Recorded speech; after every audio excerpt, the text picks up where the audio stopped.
ದೇವರ ಮಾತಿನಂತೆ ನಡೆದುಕೊಳ್ಳುವರು ಧನ್ಯರೆಂಬುದಾಗಿ ಇವತ್ತಿನ ವಾಕ್ಯವನ್ನು ತಂದೆ ತಾಯಿ ಮಾತು ಮಕ್ಕಳು ಕೇಳಬೇಕು. ಹಾಗೆ ನಾವು ಕೂಡ ದೇವರಿಗೆ ಮಕ್ಕಳಾಗಿದ್ದೀವಿ. ಅದಕ್ಕಾಗಿ ದೇವರ ಮಾತಿನಂತೆ ನಡೆದುಕೊಳ್ಳುವರೇ ಧನ್ಯರು. ಅರಸನನ್ನು ಮಾಡಿದ್ದು ದೇವರೇ, ಇವತ್ತು ಬಡವನಾಗಿ ಮಾಡಿದ್ದು ದೇವರೇ, ಬಲ್ಲಿಗನಾಗಿ ಮಾಡಿದ್ದು ದೇವರೇ, ಎಲ್ಲರನ್ನು ಮಾಡಿದ್ದು ದೇವರೇ. ಆದರೆ ಎಲ್ಲರ ಮೇಲೆ ಆತನ ಕರುಣೆ ಇರ್ತದೆ, ಎಲ್ಲರ ಮೇಲೆ ಆತನ ದಯೆ ಕರುಣೆ ಇರ್ತದೆ. ಆದರೆ ಅಹಂಕಾರಿಗಳನ್ನು ದೇವರು ಎದುರಿಸುತ್ತಾನೆ. ಹೀನರಿಗಾದರೂ ತನ್ನ ಸ್ವಾಸ್ಥ್ಯ ಪರಲೋಕವನ್ನೇ ಕೊಡು. ದೇವರ ಮಾತಿನಂತೆ ನಡೆಯುವರೇ ಧನ್ಯರು.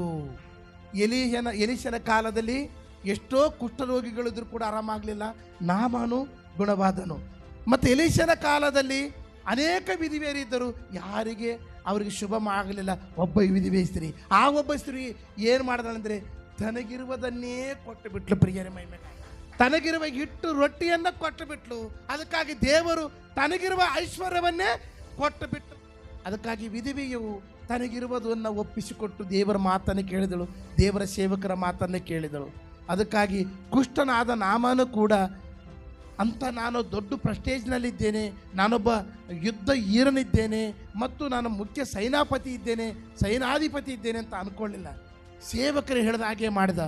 7 ಸಾರಿ ನೀನು ಯೋರ್ದಾನ ಹೊಳೆಯಲ್ಲಿ ಮುಳುಗಿ ತೇಲ್ಬೇಕಂದ್ರೆ 1 ಸಲ ಮುಳುಗಿದ, 2 ಸಲ ಮುಳುಗಿದ. ಇಂಥ ದೊಡ್ಡ ವ್ಯಕ್ತಿ ಮುಳುಗಬೇಕಾ ಬೇಡ ಅಂತ ಆಲೋಚನೆ ಮಾಡಲಿಲ್ಲ. ಸೇವಕರ ಮಾತು ಕೇಳಿದ, ದೇವರ ಮಾತನ್ನು ಕೇಳಿ ಆಶೀರ್ವಾದಕ್ಕೊಳಗಾಗಿ ಕುಷ್ಠರೋಗವೆಲ್ಲ ಮಾಯವ. ಅನೇಕ ವಿಧಿವೇರಿದ್ದರು, ಆಶೀರ್ವಾದವಾಗಲಿಲ್ಲ. ಅನೇಕ ಕುಷ್ಠರಿದ್ದರು, ಆಶೀರ್ವಾದವಾಗಲಿಲ್ಲ. ಯಾರು ಆತನ ಮಾತಿನಂತೆ ನಡೀತಾರೋ ಅದಕ್ಕಾಗಿ ಅವ್ರಿಗೆ ಆಶೀರ್ವಾದವಾಯಿತು, ಐಶ್ವರ್ಯ ಬಂಗಾರ ಸಿಗುತ್ತು. 3 ವರ್ಷ ತನಕ ಬರಗಾಲ ನಂಬದೇ ಆ ಸ್ತ್ರೀಗೆ ಗೊತ್ತಾಗಲಿಲ್ಲ, ವಿಧಿವೆ ಸ್ತ್ರೀಗೆ. ಅಂಥ ಮನಸ್ಸು ನೀವು ಮಾಡಿಕೊಂಡ್ರೆ ದೇವರಿಗೆ ನಿಮಗೆ ಆಶೀರ್ವಾದ. 100 ಮಂದಿ ಕುಷ್ಠರೋಗರಿಗೆ ಹೇಗೆ ಯಾವ ರೀತಿಯಿಂದ ಆಶೀರ್ವಾದ ಮಾಡಲೋ ಅದೇ ರೀತಿ ನಿಮಗೆ ಆಶೀರ್ವಾದ ಮಾಡೋದಿಲ್ಲ. ಅದಕ್ಕಾಗಿ 100 ಮಂದಿ ವಿಧಿವೆಯರಿದ್ದರೂ ಕೂಡ ಆಶೀರ್ವಾದ ಹೇಗೆ ಬಿಟ್ಟನೋ ಆಶೀರ್ವಾದಕ್ಕೆ ಒಳಗಾಗಬೇಕಾದ್ರೆ ಆತನ ಸಾನ್ನಿಧಾನದಲ್ಲಿ ಬಂದು ಆರಾಧನೆ ಮಾಡುವಾಗ ಆರಾಧಿಸಿರಿ, ಹಾಡಿರಿ ಮತ್ತು ಪ್ರಾರ್ಥನೆ ಮಾಡಿರಿ, ಬೇಡಿಕೊಳ್ಳಿರಿ. ಆ ಭಕ್ತಿವಂತ ವಿಧಿವೆ ಸ್ತ್ರೀಗಳಂತ ಆಗರಿ.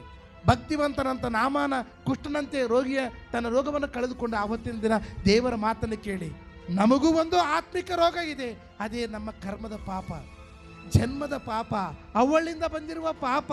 ಈ ಪಾಪ, ಜನ್ಮ ಪಾಪ, ಕರ್ಮ ಪಾಪ ಎಲ್ಲ ಬಿಟ್ಟು ಹೋಗಬೇಕಾದರೆ, ಆವತ್ತು ಕುಷ್ಠರೋಗ ಹೋದಂತೆ ಹೋಗಬೇಕಾದರೆ ದೇವರ ಮಾತಿನಂತೆ ನಡೆದು ಆತನ ಮಾತಿನಂತೆ ನಡೆದರೆ ನಿಮಗೆ ಆಶೀರ್ವಾದವು ಶುಭ ಹೇಳುತ್ತದೆ.